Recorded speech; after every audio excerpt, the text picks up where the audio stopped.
दोस्तों, क्या आप एक ऐसे बिजनेसमैन के बारे में जानते हैं जिसने 25 महीने में 25 गुना मुनाफा कमाया? इसने ऐसा क्या किया कि इस बिजनेसमैन को इतनी जल्दी इतनी तरक्की हासिल हुई?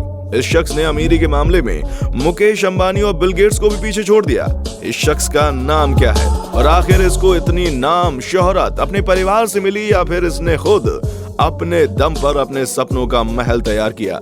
अगर आप इसके बारे में नहीं जानते तो चलिए आज हम आपको इस शख्स का पूरा इतिहास बताएंगे और साथ ही बताएंगे उस हाल ही में हुई कंट्रोवर्सी के बारे में जिसने इन्हें अमीरों की टॉप 10 लिस्ट से बाहर करवा दिया है। आप खुद ही जानिए कि ये किस्मत थी, भ्रष्टाचार था या फिर मेहनत और चालाकी।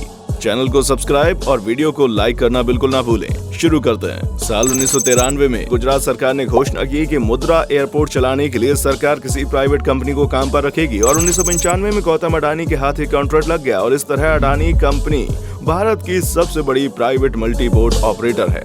इसके बाद 2006 में गौतम अडानी ने बिजली बनाने का काम शुरू कर दिया और फिर 2010 में इन्होंने इंडोनेशिया में खदान का कारोबार भी शुरू किया और 2011 में अडानी ने ऑस्ट्रेलिया के अबॉट पॉइंट कोल टर्मिनल को $2.72 में खरीद लिया और फिर वो समय आया जब अडानी की किस्मत जाग गई और साल 2020 में भारतीय सौर ऊर्जा निगम की तरफ से अडानी ग्रुप को सबसे बड़ी बोली जीतने के बाद इनको $6 बिलियन का फायदा हुआ। ये बोली दुनिया की सबसे बड़ी और महंगी बोली थी जिसने अडानी की किस्मत के सारे दरवाजे खोल दिए और इन्हें दुनिया के रईस लोगों की लिस्ट में शुमार कर दिया। इस तरह अडानी की तरक्की की सीढ़ियां लगातार ऊपर की तरफ चढ़ती चली जा रही थी।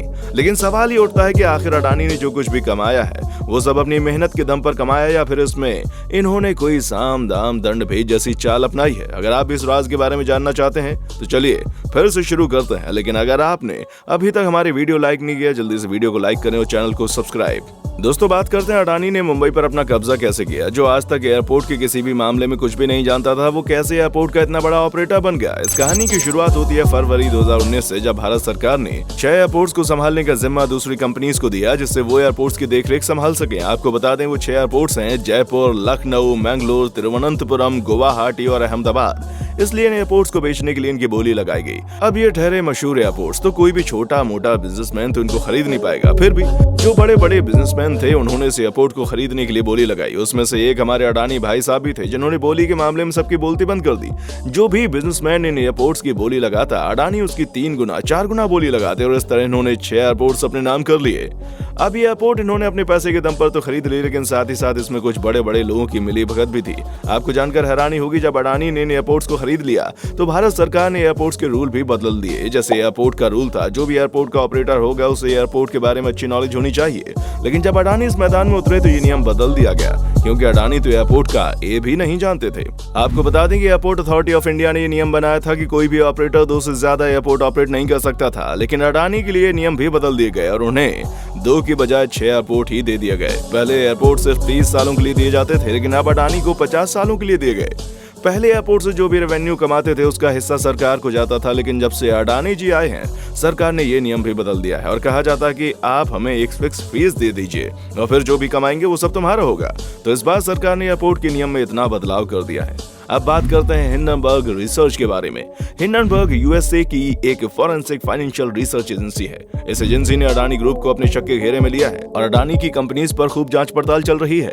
हिंडनबर्ग ने अडानी पर पहला आरोप तो ये लगाया कि अडानी के ग्रुप में 22 अधिकारी शामिल हैं जिसमें से 8 उनके घर के फैमिली मेंबर हैं। उन्होंने अपना हुक्म हर किसी पर चला रखा है और अच्छी तरह से कंट्रोल कर रखा है। एजेंसी ने इनके नाम भी खोले हैं। अडानी के छोटे भाई राजेश अडानी, बड़े भाई विनोद अडानी और बहनोई समीर वोरा, ये 3 तो पूरी तरह से शामिल हैं ही, साथ ही साथ 5 नाम और भी खोले गए हैं। इस एजेंसी का कहना है कि अडानी के फैमिली मेंबर ने टैक्स हेवन देशों यानी मॉरिशस, यूएई और कैरेबियन आइलैंड में विदेशी कंपनीज बनाने में मदद की है। और सिर्फ इतना ही नहीं, नकली कारोबार या फिर इलीगल कारोबार और शेयर बाजार में जो कंपनियां शामिल हैं उनसे पैसा निकालने के लिए नकली इंपोर्ट एक्सपोर्ट डॉक्यूमेंट भी बनवाए हैं जिससे ये आसानी से इन कंपनीज से पैसा खा सकें। इस मामले में हिंडनबर्ग ने अडानी के बड़े भाई विनोद अडानी का नाम लिया है और कहा है कि इस करतूत में विनोद अडानी का पूरा हाथ है।